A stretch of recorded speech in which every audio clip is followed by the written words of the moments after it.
He pressed my suitcase shut and whispered, "Don't embarrass us." The terminal hummed. My daughter stared at her shoes. I lifted the handle, and something colder lifted in me. If this hits a nerve, subscribe and ride with me. I'm Lena Carter, 56, from Atlanta, Jackson Street Bridge. That morning, I learned quiet can be louder than a scene. Fluorescent light flattened faces and made the floor shine like rain. Rolling bags hissed over tile. A gate agent smiled at no one in particular. I felt the air from the automatic doors reach my ankles and climb. The zipper teeth of my suitcase still tingled under my palm, as if the insult had been static. I didn't answer him. I let silence stand where my voice usually surrendered. Silence can keep books open. At 6:15 a.m., gate K5 pre-board began. He stepped ahead as if the lane had his name printed on it. My daughter tucked a strand behind her ear the way she did at 16 when she lied about curfew. He called it managing optics. Never conflict, only optics. "We'll check this for you," he said to the air, to me, to the nearby couple who didn't ask. The word we did the work. It gathered my suitcase, my miles, my dignity, then claimed them as his. I nodded because nodding costs less than arguing at a gate. My nod meant something else. The overhead speakers coughed out a familiar script about liquids and laptops. I watched the screens list cities I'd never seen but had paid for. He prefers the aisle, always, because he needs to stand fast when the light dings. He says it like a joke. It's not a joke. He tells jokes that explain rules he invented for the people closest to him. Everyone laughs on schedule. The chuckles soften the edges of the ask. The ask keeps growing. My daughter tried to smile when I glanced at her, the kind that says, "Please, not now." I treasured the plea because it meant she could still choose me later. I kept my body small. I kept my voice tinier than that. When shame comes in public, it arrives with stage lights and a clipboard. You are tempted to audition for a role you don't want. That morning, I let the clipboard fall. I looked at the board with our flight number and felt its cold blue seep into my hands, into the handle, into a new ledger I hadn't named yet. The hum of the terminal tunneled, clean and mechanical. I matched my breath to the conveyor belt, carrying other people's bags toward a mouth they trusted. He loves a stage where applause is assumed. Families, airports, church foyers, cookouts. He has a way of touching my elbow when he wants to move me without asking. The gesture is small enough to deny. The denial is big enough to drown you. "I'll take care of the upgrade," he said last week, sliding his phone under mine so the scanner read my code. My name flashed. His smile claimed credit. I didn't argue. I watched numbers instead. Little numbers that wandered off statements like breadcrumbs. People think control sounds like shouting. Control can also sound like, "I've got it," said over and over until you stop checking what it costs. The gate agent scanned boarding passes like a metronome. I listened to the beep and thought of the last time I had flown alone. 12 years ago to surprise my sister after her surgery. I booked with cash and miles. I packed a Ziploc of ginger candies. I sat by the window and cried into the wing. Back then, I still believed generosity always returned as grace. Back then, I believed men who say, "I'll handle it," are handling it for the team. I still believe in grace. I have updated my beliefs about handling. He leaned toward the counter and said, "Our name, the way people say their table is already ready. He is always ready." The agent smiled because smiling is policy. He placed my suitcase on the scale and rested his hand on the lid as if it needed calming. It weighed more than I remembered. Shame adds pounds you can't repack. I wanted to reach for the handle and say, "I can carry my own things." Instead, I looked at the strap, at the small scuffs where it had rubbed against my porch brick. The strap looked like a sentence ending. I let it end. Endings can be beginnings when you stop performing for the person who wrote your part. My daughter mouthed, "Thank you," to him. He nodded. He didn't look at me. I felt something align in my ribs like books turned with their spines out. I thought of the favor he asked 3 nights before. Co-sign the refinance for the business. Just a signature, just a mother's touch. He said the rates were a gift and the timeline tight. He said, "we," again, and the word had swallowed my savings before he finished. I asked a few questions. He admired my caution. He called me wise. Wisdom sounds like praise when someone needs your pen. I am a woman who once taped my son's crayon drawings beneath her kitchen cabinets because seeing color while washing dishes made the day brighter. I am also a woman who knows where every receipt lives. Whole drawers of dates, merchants, and modest lies. I keep records not because I mistrust people, but because I respect memory. Memory fades when shouted over. Paper doesn't blush. Paper doesn't back down. In the glow of that gate, I decided certain pages would meet each other soon. They would shake hands over my kitchen table. They would stop being shy. The public map of his kindness is a fine, glossy thing. He carries groceries, posts birthday tributes, says fatherhood made him tender. In private, he schedules my tenderness like a utility. If I question the bill, he suggests I read it again in a better mood. He doesn't say it cruelly, he says it like a therapist. That is the cruelest way. You leave the conversation unsure which part of you needs improvement. Your doubt saves him labor. Doubt is the best unpaid assistant he has. Group A may board. The agent lifted the mic, a small rush forward. He is always in Group A, whether the letters say so or not. He turned to me with that efficient, pleasant face he wears when cameras might exist. We'll get settled, he said, and then we'll help you. The words were technically kind. They were structurally untrue. Help is a verb he uses when he's already decided the outcome. I smiled because smiling is armor. Under the smile, new metal cooled. The carpet near the jet bridge had a darker stain where wheels had scuffed it for years. I studied that bruise and thought of my own. Some bruises choose color slowly. They go from red to plum without announcing the schedule. I thought of the morning he asked for my Rapid Rewards number, just to add it to the family doc. Family makes theft sound sentimental. I thought of the login I once typed into his phone at a barbecue while hamburgers hissed and laughter covered the smallness of the ask. I remembered how quick his fingers added my email to a note titled Travel. I remembered the breeze. I remembered the smell of lighter fluid. I remembered not remembering to change my password after. You can love your daughter and still refuse to fund your son-in-law's sense of self. The two truths had sat in separate rooms of my heart, waving through the doorway like shy neighbors. That morning they walked into the same kitchen. They sat at the same table. They looked at each other and agreed on rent. I would not embarrass anyone at a gate. I would embarrass the assumptions that built this moment. Embarrass is the wrong word. Illuminate is better.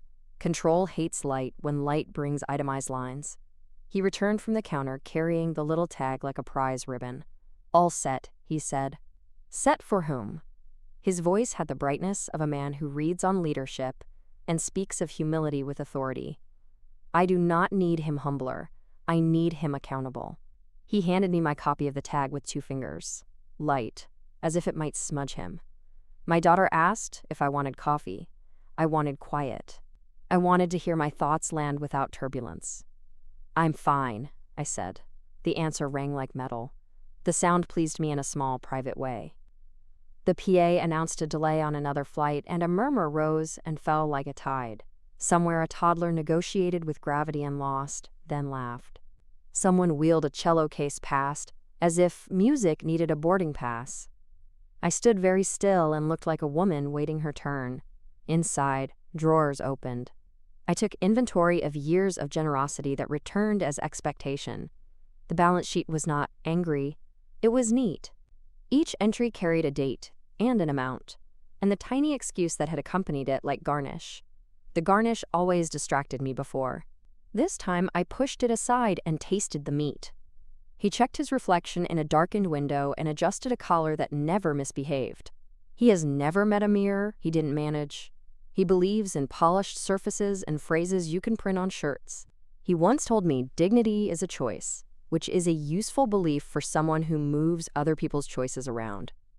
I chose dignity that morning. It did not look like what he pictured. It looked like not reaching for the suitcase he'd closed. It looked like not explaining why the whisper bruised. It looked like letting the bruise show until it named itself. Mom, my daughter said quietly, he's stressed about the meeting. She said it like a peace offering. She said it the way I used to speak about her father when she was small, and I wanted her to feel safe. Stress, like family, excuses a crowd of sins if you let it. I touched her arm and nodded. We'll be okay, I said. It was true in a way she didn't hear yet. OK would arrive with paperwork, not apologies. OK would speak in statements, not slogans. The jet bridge area tightened as people stood too close and pretended not to notice. I moved my shoulders and felt a click, as if a long-stuck drawer had finally slid home. I pictured my kitchen table and the neat stack I would build, printouts that did not accuse, only described. I pictured my hands, steady and slower than my temper's history. I pictured my name reclaiming its passwords like birds flying to the correct roof. The idea warmed me like a coat. A coat you pay for once and then own. He likes to say travel reveals character. He posts that quote on mornings like this. He believes it flatters him. He's not wrong. Travel reveals. It revealed the way he used pre-board tone to set the story before I entered it. It revealed how my daughter learned to read our faces and choose the one that kept the day easiest. It revealed how a woman can carry shame in plain sight and still look tidy enough to ignore.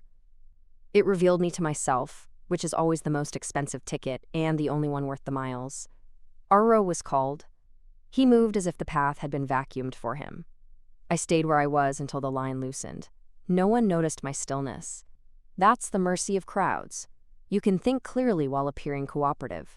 I watched the scanner blink green, green, green, and imagined other greens. The ones on spreadsheets, the ones on bank apps, the ones on corporate forms that use words like governance and stewardship. I am not a corporation. I am a woman with a pension, a houseplant I keep forgetting to water, and a daughter I love. I can still steward what I own. When it was my turn to hand over the boarding pass, the gate agent glanced at my name and said, "Have a good flight, Miss Carter." I let the sound of my name wash the whisper from earlier. Names are tickets too. They get you into rooms, they anchor your receipts, they sign your checks. They are not checks other people can sign for you. I put my foot on the metal plate and felt the bridge tremble its small, familiar shiver. The air grew sweeter, tinged with coffee and pressurized hope. Inside the plane, I met the usual theater, smiles, bags, the reluctant ballet of elbows. He had saved the aisle for himself, of course, and placed my tote under the seat without bending, using his foot like a polite bulldozer.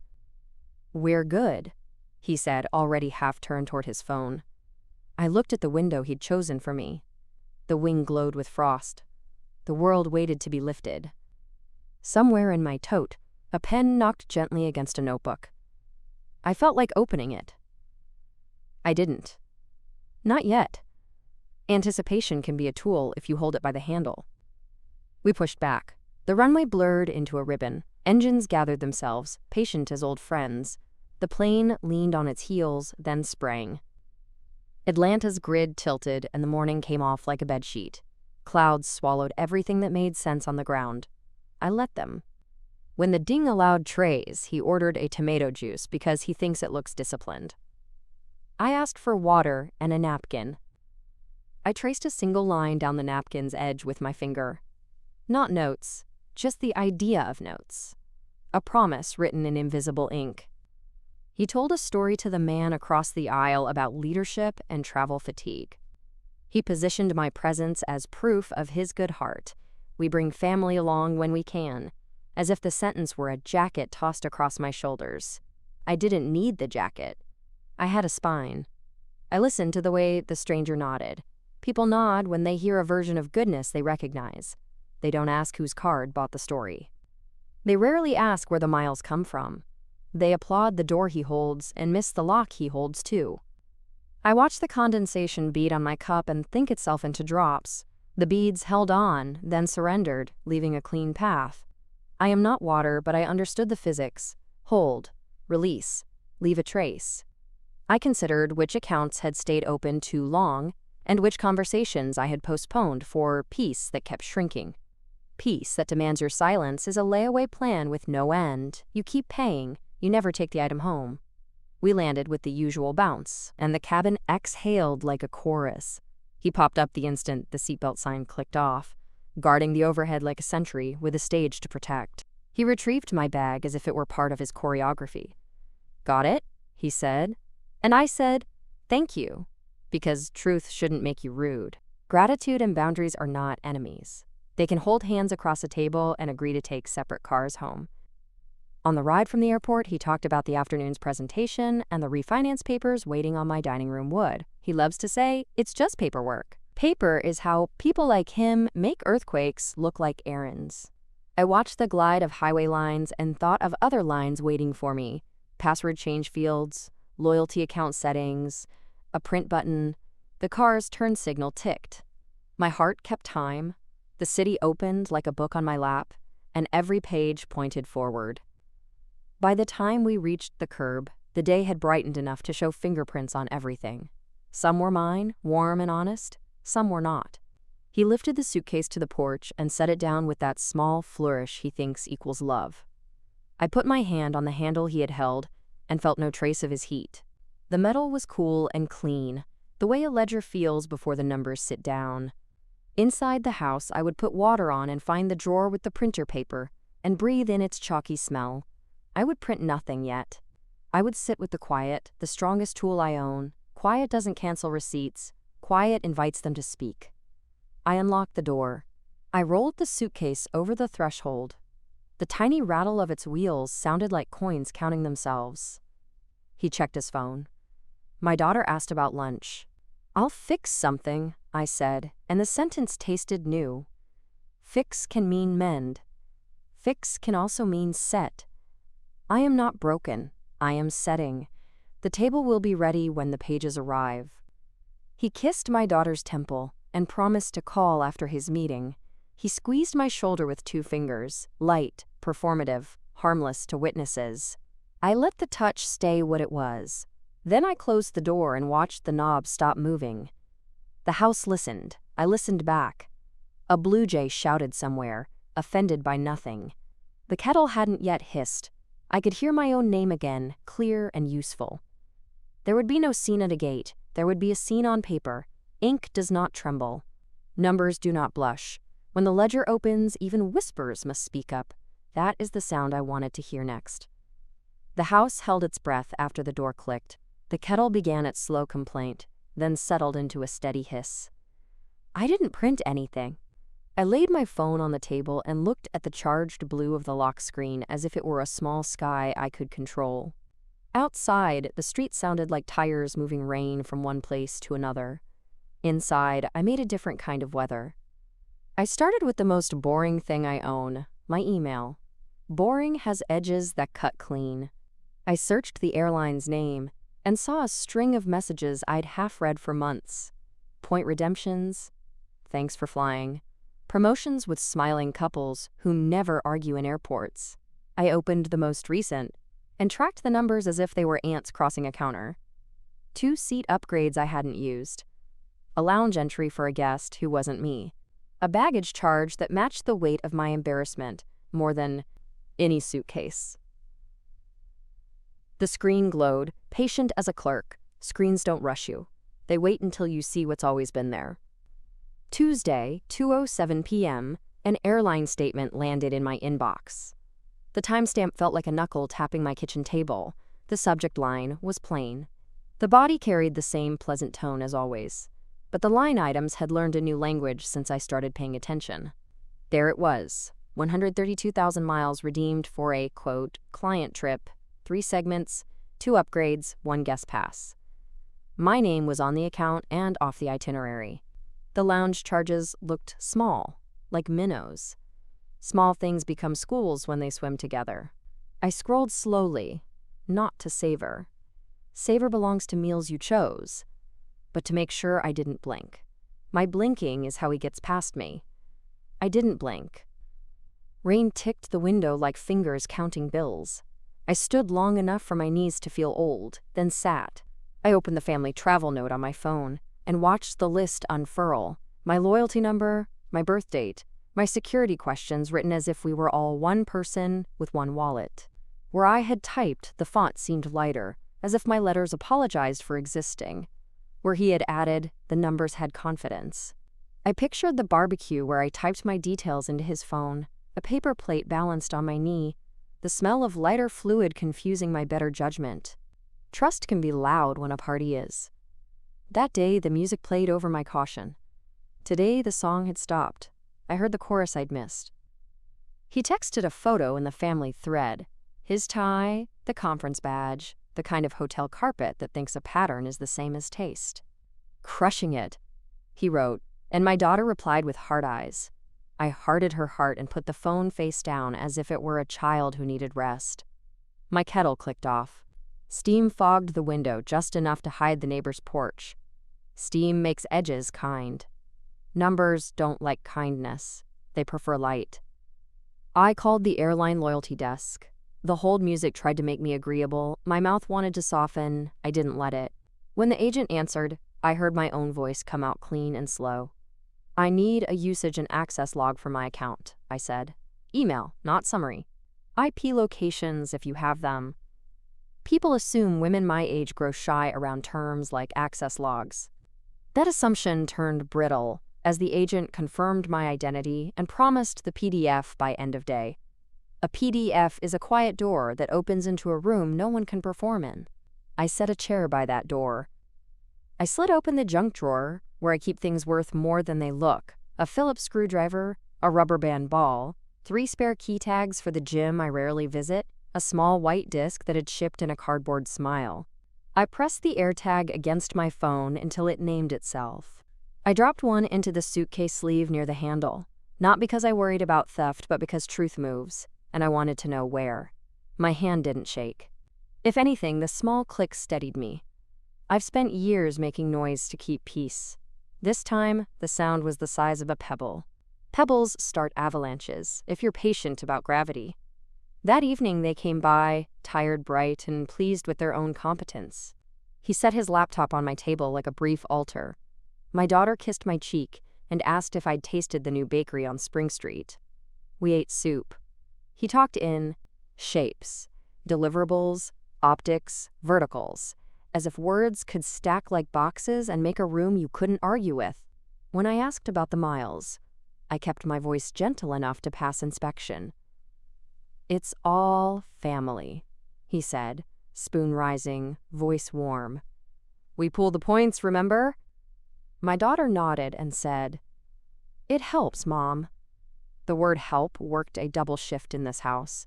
It stood like a coat rack near the door and collected items that didn't belong there.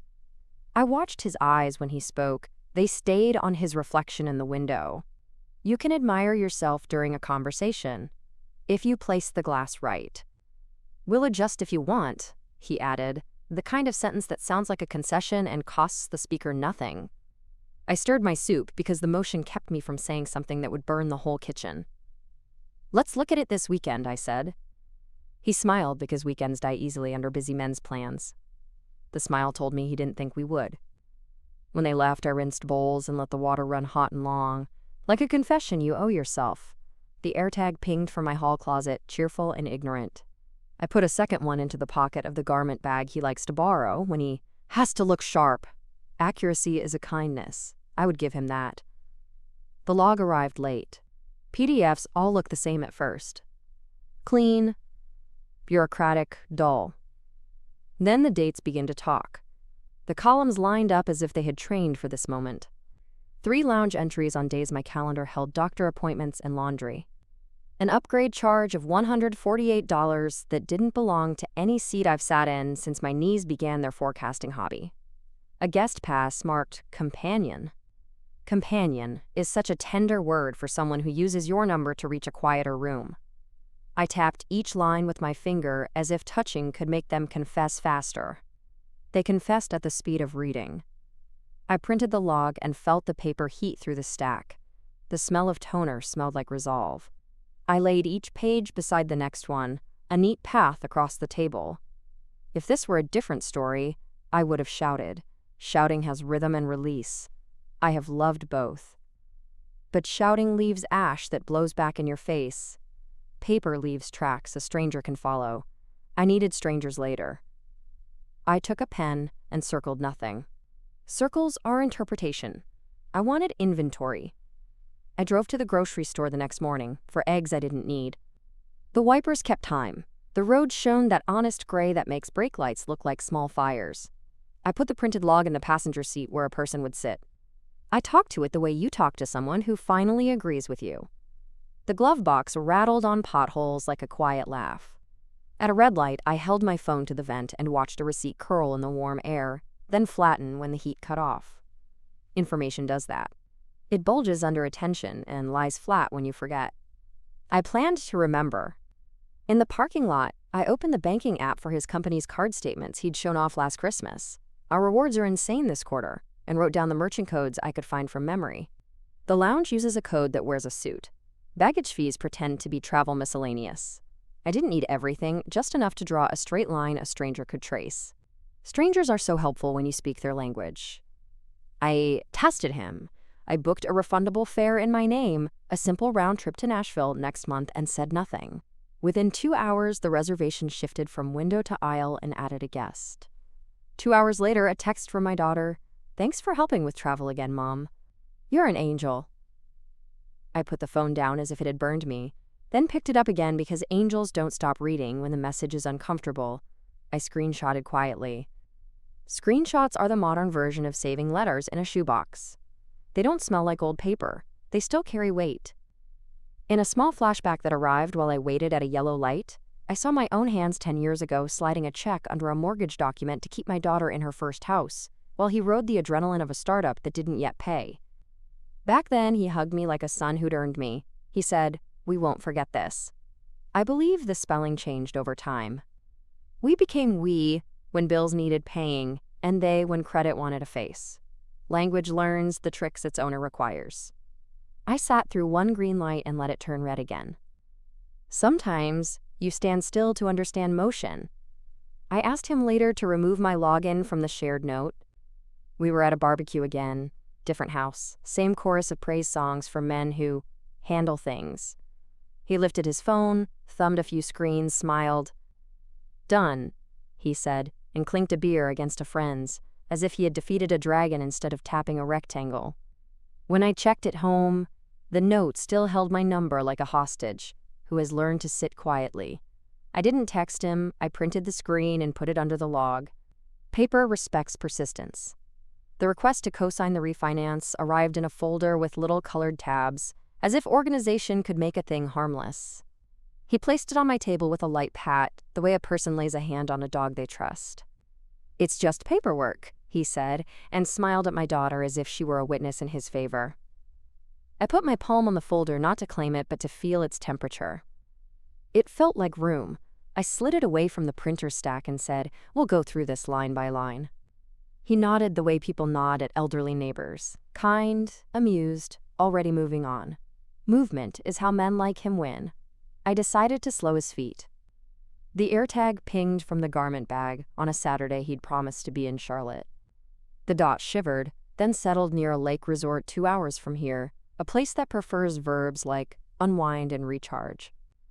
I watched the map with the stillness of someone who has learned not to narrate disappointments before they finish writing themselves. Later, a loyalty email thanked me for my visit to a lounge I hadn't entered. The photo attached showed the same blonde wood and black chairs and citrus water 1,000 lounges own. Generic comfort is the perfect stage for specific theft. I forwarded the email to myself, as if the future needed an invitation. In a gentler memory, I stood at my kitchen counter teaching my daughter how to balance a checkbook when she was 19. "You list the items even if you're embarrassed by the coffee you bought instead of the bus pass," I said, and we laughed at her neat columns. I remember the pride in her face when the totals matched the bank's truth. Pride matters. I want her to feel it without borrowing someone else's. I made a small binder because binders comfort me. Tabs, airline log, screenshots, shared note. Reservations, I labeled them with a pen that doesn't smear. Smearing feels like self-betrayal. I added page numbers in pencil because pencil forgives revision. The binder made a sound when it closed, the kind of sound a door makes when it fits the frame after years of sticking. I put it in a tote bag and set the tote by the chair near the door, a polite place for resolve to wait.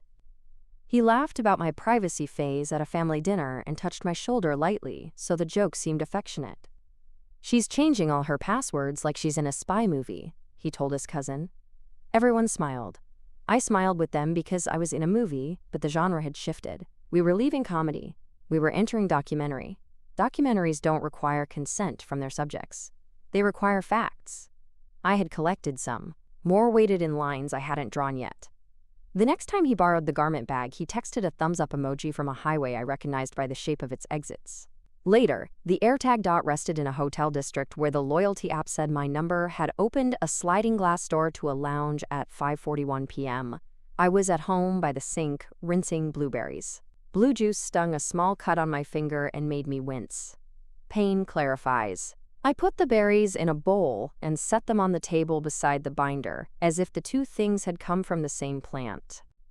I called the airline again and asked a different question, whether devices had accessed my account besides my phone and laptop. The agent listed a tablet I don't own and a series of IP addresses that mapped, with the indifference-only numbers possess, to places he liked to boast about. I thanked the agent and wrote each in my neatest handwriting, the way my third-grade teacher insisted would make the world kinder when it read me. I don't know if the world gets kinder. I do know it gets clearer when you spell things right.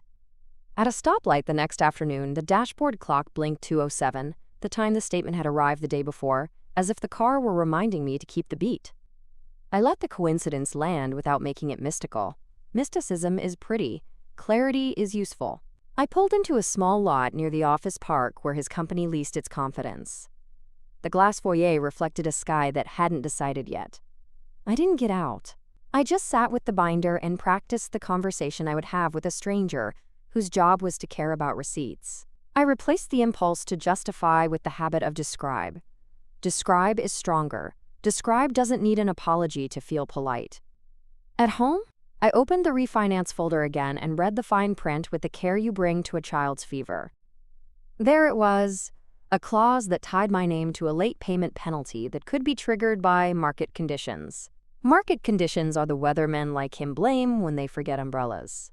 I placed a sticky flag on that clause and wrote in the margin, "Number." Small words do heavy work when written next to the sentence that thought it would bully them. I asked my daughter to meet me for coffee without him. She arrived with that smile, my smile, brave over worry. We talked about nothing for a while, because daughters deserve a soft landing even when the conversations ahead are hard. Then I told her what I had gathered, not to recruit her as witness, but to give her a place to stand when winds change. I watched her face do math it didn't want to do. She reached for my hand. "He says it's efficient," she whispered, because efficiency is the mass control wears in companies that reward quickness over care. I squeezed her fingers and said, "We can be efficient too." The words didn't taste like triumph. They tasted like a necessary pill with water at the ready. At home, I drafted a letter that wasn't a letter. It was a record addressed to compliance, with a tone so calm it almost shamed me. Calm is not my natural habitat. I've earned it like a scar that decided to look like a ribbon. I attached the log, the screenshots, the note capture, the reservation change, the IP list. I did not call him a thief. I did not call him a liar. I didn't need adjectives. Nouns were busy winning. I printed the packet and slid it into a large envelope without a stamp. I wrote his company's address in my best print. My hand didn't shake. Shaking is for people who still believe they could have prevented the storm by smiling earlier. I've done enough smiling. I sealed the flap and pressed my thumb against glue until it learned the shape of my resolve. That night, the house sounded like itself, wood settling, a distant train folding space, and then giving it back. I placed the envelope beside the binder and set both on the table. I packed a smaller stack for the conversation I would host in my kitchen soon. A conversation in which I would be brief and kind and unmovable. The suitcase he had shut for me sat by the door, its small metal teeth shining. I didn't touch it. It would travel again, this time with the truth riding in the lining. In the morning, I called his office and asked for HR with the same voice I used to ask a pharmacist whether a pill will make you drowsy. Drowsy would be fine for me. I have a couch and a blanket with a hole I refuse to fix, because some flaws remind you who you bought the thing for. A woman answered and gave me an email. She sounded exactly like a person who appreciates binders. I sent the packet, then put on my shoes and drove a quiet loop around the block, the kind of drive people take when their lives have shifted by 1 degree, that will become a new coast if you give it time. The dash didn't blink any omen. The car just obeyed. Obedience is underrated when it belongs to machines. He texted an hour later a photo from a conference room, whiteboard, bullet points, the mirror of his smile. "Big day," he wrote. It was. He didn't know for whom yet. I picked up the envelope that carried his name and mine and left it on the kitchen table, where sunlight made the paper translucent around the edges. Light is rude in the morning. It shows fingerprints you thought you had cleaned. It shows hairline cracks you've painted over for years. It showed me the thinness of the distance between grace and enabling. I chose grace for myself first. Enabling had had enough of my time. The AirTag pinged from a different address than the agenda claimed. The binder never once laughed at me. The printer warmed when I needed it. The numbers learned my name again. I opened a fresh page in the ledger in my head, and at the top I wrote the only thing that mattered for the next step. When, not if, not why, when. The answer arrived like a calendar reminder you don't snooze anymore. It was coming, the call that would move this from house to office, from whispers to statements, from performances to processes. I checked my tea, cooled to the exact temperature where bitterness stops pretending to be interesting. I took a sip and looked at the door. He would ring the bell soon with the refinance folder and the smile that asks for signatures. The kettle would hiss again. The house would fill with ordinary noises. And then, without raising my voice, I would invite a different sound into our kitchen, a voice that wore neutrality like armor, a voice that believed paper over charm. My phone lay on the table face up, not to be dramatic, but to let the future see itself coming. The morning I chose felt ordinary on purpose. The sky held, undecided. The house smelled like toast. I set 2 plates on the table and folded the napkins the way my mother taught me. Simple, neat, a crease you can follow. The binder waited near the sugar bowl, quiet and sure. I slid my phone face down on the placemat and breathed as if I were about to swim a calm lake. Calm is not who I used to be. Calm is who I needed now. The AirTag had already done its soft, relentless work. The dot had traveled like a secret on rails. From my hall closet to his trunk, from highway to resort parking lot, from lobby to a room with a balcony that didn't belong to a client trip. It had lingered by a bar with a view people pay for, and then slept while my loyalty number opened a door I didn't push. Numbers don't judge, they point. He arrived with the grin of a man who expects an easy yes. My daughter set a jar of peach jam on the table and kissed my cheek. He placed the refinance folder at my elbow as if he were passing me salt. We talked about nothing for long enough to call it kindness. He told a story about leadership that used the word synergy without getting embarrassed. My daughter laughed because she loves him when he is light. People deserve to be loved at their lightest. They also deserve to be measured at their heaviest when the scale matters. I poured coffee and let the steam braid into the air. The envelope with his company's address lay under the binder, sealed and unassuming. He smoothed the refinance page where my signature would go and tapped the margin. An unconscious drum roll. I wanted to ask him whether his hands knew what his mouth planned. I didn't. I asked if he'd slept well. He said the hotel mattress had been fine. I nodded and tasted jam that was sweeter than the truth.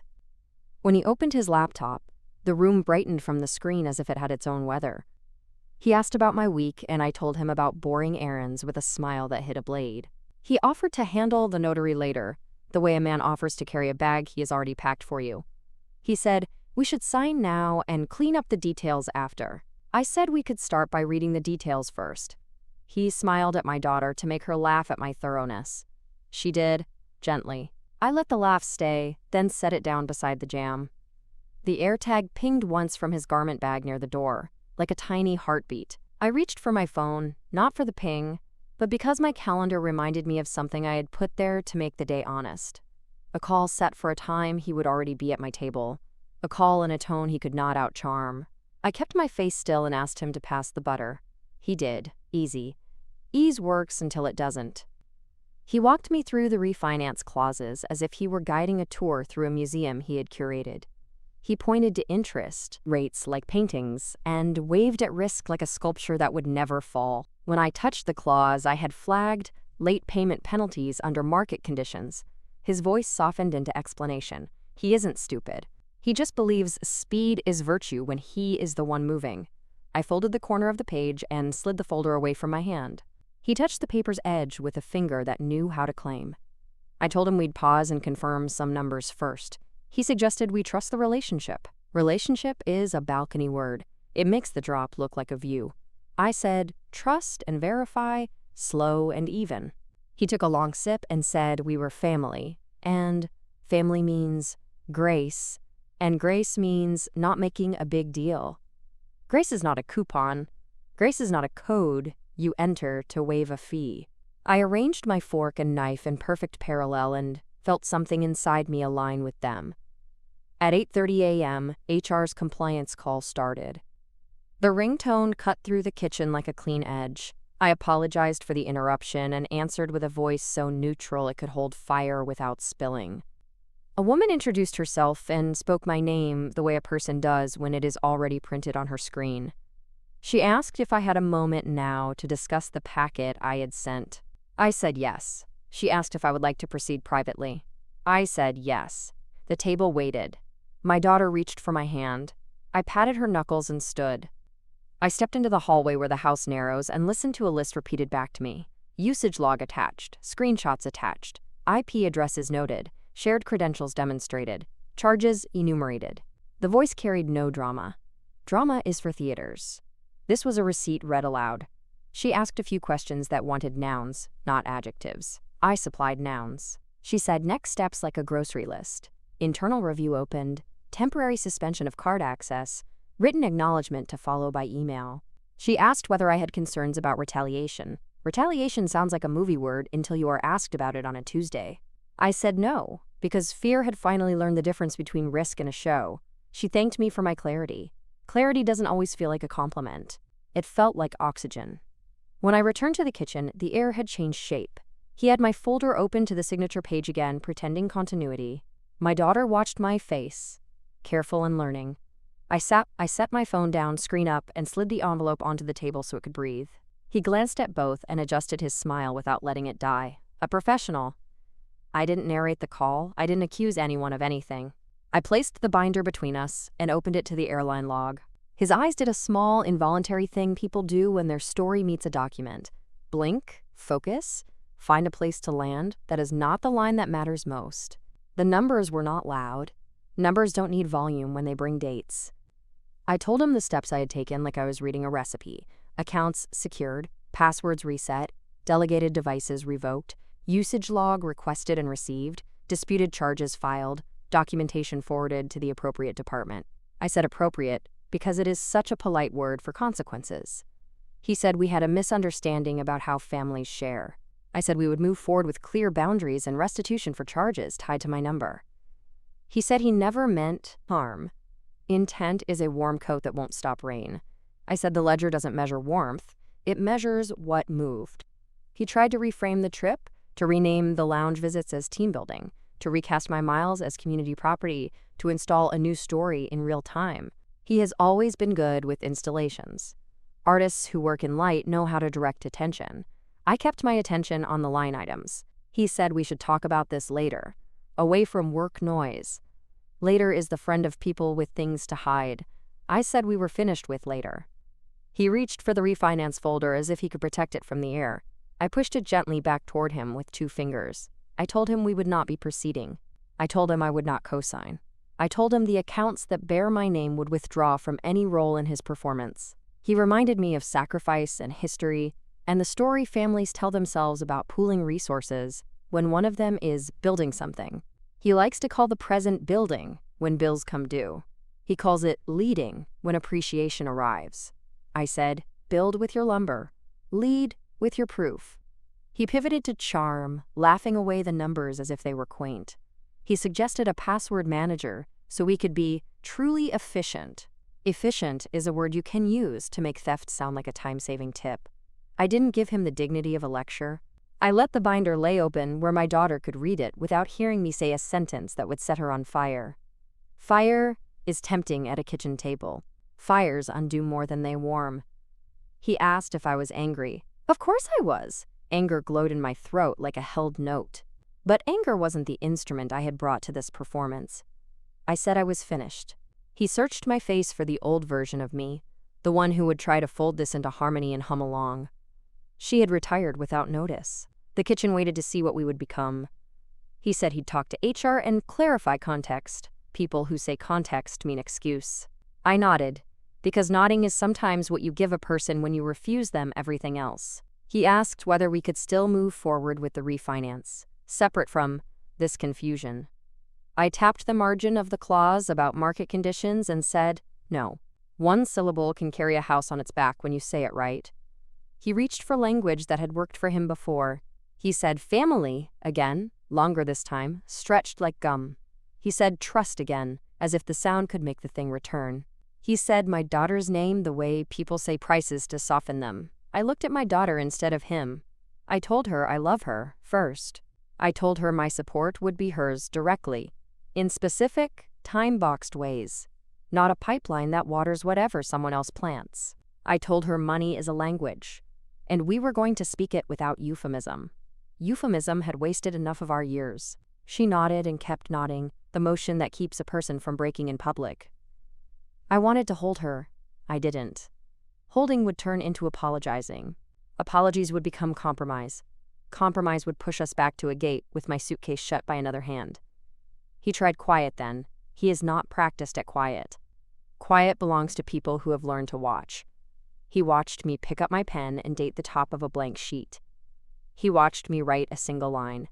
Restitution of charges linked to my loyalty ID, repayment schedule to be proposed in writing. He watched me leave space for his signature, and mine and my daughter's, if she wanted to witness. Not because I needed her assent, but because transparency is a gift I could still give her. He watched me put the paper where the refinance had been. He did not pick up the pen. He suggested we pause until after his meeting. Meetings are shelters for men who prefer fluorescent safety to kitchen weather. I said he could take whatever time his company's process allowed. I said he should also consider his phone's settings, because his access to my accounts had ended, and the notifications would stop flattering him. His mouth smiled without his eyes. He straightened the refinance folder's edges as if alignment could pretend to be control. He stood to leave with a promise to circle back. I let the phrase die between us. My daughter kissed my temple and smelled like the shampoo she used in high school. She looked pale and tall and very young for a heartbeat. Hearts beat for themselves. The rest of us adjust. She asked if I wanted to talk later. Just us. Yes, I said. Later can be holy when it means healing instead of hiding. The door closed. The house changed temperature by a degree that only people who live alone notice. I sat and watched the steam from my coffee thin to a trace and disappear. I breathed the last of it like a small permission. I texted the compliance address a thank you for the call and attached the additional log I had missed. Kindness greases the gears of systems that must move. The reply came 3 minutes later with a case number. Case numbers are the opposite of whispers. Whispers die in open rooms. Case numbers get louder. I opened my accounts and completed the last revocations. Logged out sessions, removed devices, two-factor reset to a key he doesn't own. Each click made a sound only I could hear, a quiet door falling into place. Security can feel like loneliness for a moment. Then it feels like oxygen.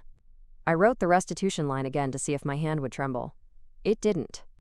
It wrote like someone who has read enough contracts to stop trusting signatures that arrive without eye contact. He texted from the road an hour later, an image of a whiteboard with arrows and a caption about ownership. Ownership is honest in its ugliness. I replied nothing. Silence is a message when you used to send paragraphs. He sent another text to the thread, a selfie with 2 colleagues and my daughter's name in a heart. She replied with a thumbs up. I sent her a separate message with a time and a cafe name and a heart that meant I would not ask her to pick a team. Picking isn't love. Boundaries are. I took the binder and the single-page restitution draft and laid them beside each other. The paper edges met like clean corners in a room you just painted. The printer hummed once as if it wanted to be included. I let it rest. The house listened to the day as it leaned into itself. I traced the line where the refinance folder had left a faint rectangle on the table and felt a different shape forming, one that would not require apology to stand upright. Apologies are expensive when they're used to rent respect. He returned that evening without warning. Men who practice control often prefer surprise. Surprise makes you play music you didn't choose. I didn't change the station. He stood in the doorway and held the refinance folder under his arm like a child who'd been scolded and now wanted cake. He said HR had reached out with questions and that there was a path. Paths are not ladders. Paths meander. Ladders go up or down with no poetry. I asked whether his company had requested the card back. He said temporarily. Temporarily is a dress rehearsal for permanently when the notes are good. I told him the restitution draft was on the table. He read the lines slowly, as if unfamiliar words needed sounding out. He said he would review with counsel. Counsel is a castle word. Castles look stunning until you remember most of the rooms are cold. I said fine. He hesitated, then asked whether I had meant to include the sentence about removing his email from any shared documents. Yes, I said. He asked whether we could at least keep the family note. I said the family note could remain if it carried no keys. He laughed the short laugh of a man who doesn't find the joke funny anymore because he's not telling it.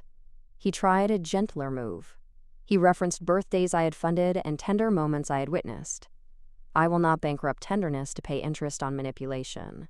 I thanked him for the memories without offering interest. He looked past me toward the kitchen where my daughter used to paint clay animals that still line a shelf. He said he had always wanted to protect her from stress.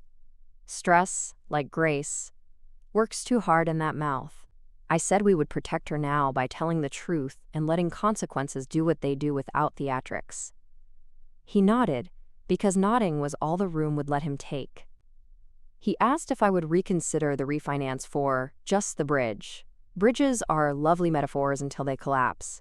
I said no. He asked if I was punishing him. Punishment imagines whips. Accountability shows receipts. I said I was choosing not to fund the person who closed my suitcase and my accounts with the same hand. He flinched at the suitcase mention. Memory had finally tapped him on the shoulder. He left with the folder under his arm, and a different posture than the one he had entered with. Posture tells the truth before mouths do. My daughter called after the door latched. Her voice shook and then steadied while she said she loved me, loved him, hated this, and wanted to be better than the worst parts of what we had taught her. I told her we were already being better. It just didn't feel like it yet. She said she'd meet me for coffee in the morning. Morning is generous when you've decided the night won't rule you anymore. I slept lightly and woke before the house learned it was day. I drove small loops around the neighborhood while the dashboard clock met the horizon. The road sounded like a promise kept by tires. The binder sat beside me and didn't argue. The streetlights clicked off one by one, leaving the world to show its ordinary face. Ordinary is where most justice hides. You only need paper to find it. His company sent an email before breakfast, acknowledgement of my packet, confirmation of receipt, statement that they had initiated a review, instruction not to discuss the matter with me at the office for now. I read it twice and saved it 3 times. I forwarded it to a folder named with the calmest word I could choose, records. Calm names help when storms insist on their own drama. He texted mid-morning a sentence that almost counted as an apology. He was, sorry for the confusion. Confusion works as long as the lights stay low. Lights were on. I replied with the restitution draft again, now in PDF with signature lines. He didn't write back. By late afternoon, he arrived at my door with a face that had practiced contrition in a mirror and still didn't fit. He signed the paper. He didn't look at me when he did. That's fine. Eye contact isn't the same as truth. The pen made that tiny scratching sound that says a thing now exists in the world whether your ego likes it or not. He asked if we could reset. Reset is a new phone with the same owner. I said we could move forward. Moving forward is different than starting over. Starting over requires forgetting. Moving forward requires remembering well. He handed me my garment bag. It was heavier without my trust inside it. He said he would fix things. Fix is a word I love when it's used on chairs and roofs. Fix frightens me when men use it on people who have stopped breaking for them. I thanked him for the signature and asked if he'd like a copy. He declined. Declining copies doesn't erase originals. He stood on the porch and looked at the street as if it owed him different scenery. The evening had softened. Neighbors walked dogs and carried mail and preferred polite fictions. He said my name finally. Just my name, no speech after it. I said his in return and closed the door, because some sentences finish better that way. The latch clicked. The binder settled on the table like a book after a long chapter. The house exhaled. I made tea and stood by the window. The sky had chosen a color that makes people think of mercy. Mercy is real, so is math. I let both stand. I watched a car roll past, taillights steady, no hurry. Somewhere, a runway glowed for someone else. Somewhere, A lounge poured citrus water for someone with their own number. Somewhere, a woman logged into an account that knew her name, and only her name. The world kept moving, indifferent and honest. In my chest, the old urge to explain rose like a phantom, and then, finally, kept walking. I didn't have to justify the choice not to subsidize his story. I had already told the only version anyone needed to hear, in pages that didn't blush. The ledger closed on today with a tidy line.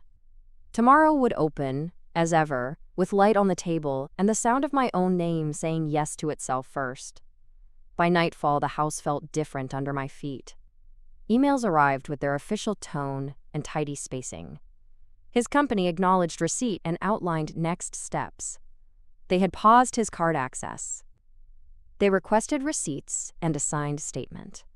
They asked for cooperation during the review. I read the words twice. They were dry, but they held water. Dry is fine when you've been drowning.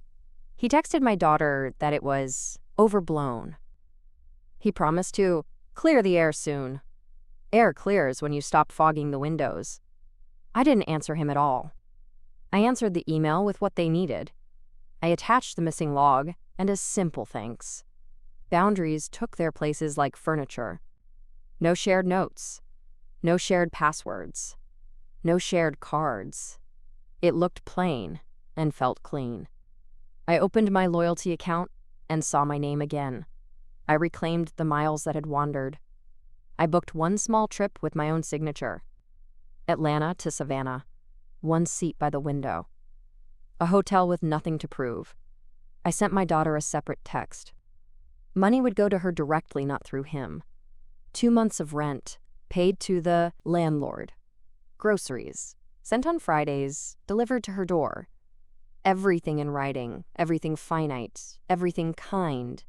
She replied with a voice memo. Her voice shook and then leveled. I love you. I'm learning, she said. Learning can be louder than loyalty. I told her I was learning too. He tried one more round of charm. A message that almost apologized, then didn't. A reminder of all we've done together. Together is a word that needs receipts. He asked if I'd speak to HR for him. I told him they had what they needed. He asked if I'd delete the packet. Packets don't forget after they travel. The company sent a second notice. Administrative leave. Card surrendered. Compliance interview scheduled for Thursday. I didn't smile when I read it. Smiling would make it someone's victory. This was maintenance, not a parade. I checked the restitution draft he'd signed. Dates, amounts, routing instructions. First transfer due in 7 days. 7 days is a gentle timer. It lets a person choose dignity. It makes avoidance look expensive. He delivered the first payment on time. No message. Just numbers moving in the right direction. My daughter came for tea without him. We spoke about small things first. Chipped mugs, basil on the sill, the old clay animals. Then we named the larger things plainly. How control can wear kindness like a coat. How coats come off when rooms get warm. She asked whether I hated him. I told her hate wastes the best hours. I told her I wanted accountability, not ashes. She nodded like someone who had put down luggage. She left lighter than she arrived. A soft mercy found me later. He sent a short message at last. I shouldn't have used your number, it said. I'm sorry, it added, and stopped there. It wasn't perfect. It didn't fix the ledger. It did open a door a few inches. I replied with one sentence. Make the payments and keep my name safe. Mercy needs proof more than poetry. I walked through the house and indexed my piece. Passwords set. Accounts closed. Support clarified. Nothing dramatic, everything steady. On Sunday, I drove the long way home. The road hummed under the tires like a well-tuned line. Streetlights blinked awake, one careful mile at a time. Wipers clicked, then rested. The city lifted its evening face. I passed the Jackson Street Bridge and remembered the morning. The whisper, the zipper, the heat in my throat. A bruise that had learned its own name. Now the bruise had color and edges. It had a date, a case number, a file. It had a lesson I could teach without shouting. I thought about the word reset. Reset suggests erasing, sweet and dangerous. We didn't erase. We rerouted. He could choose change or choreography. He could pick apology or posture. I would measure either in actions. I pulled into my driveway with the radio off. I listened to the engine tick itself cool.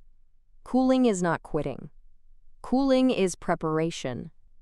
Inside, I packed light for my small trip. A book, good shoes, the red scarf. Nothing heavy. I left the binder on the table like a quiet guard. The night settled and turned kind. Rain slackened to a silver thread. A plane curved overhead towards someone else's gate. The sound was clean and did not bruise. I wrote my daughter a note for the morning. We would plant hardy things next weekend. Lavender, rosemary, a tree that forgives bad soil, roots that prefer patience to applause. Before bed, I checked the account once more. Transfers sat where they should. No new surprises, no borrowed names. Just numbers doing their honest work. I slept without the narrative climbing into my chest. I woke to stillness and ordinary light. Ordinary is the best stage for a new life. I drove toward the highway at first dawn. Lanes opened like calm options. The dash glowed gentle and sure. A green light held long enough to thank it. The city thinned behind me. The sky widened ahead. I breathed like I had paid for the air. This is what changed. I kept my miles. I kept my name. I kept my voice for the sentences that earn it. If you felt the turn and saw your own green light, ride with me. Tap like, add your story in the comments, and share this road.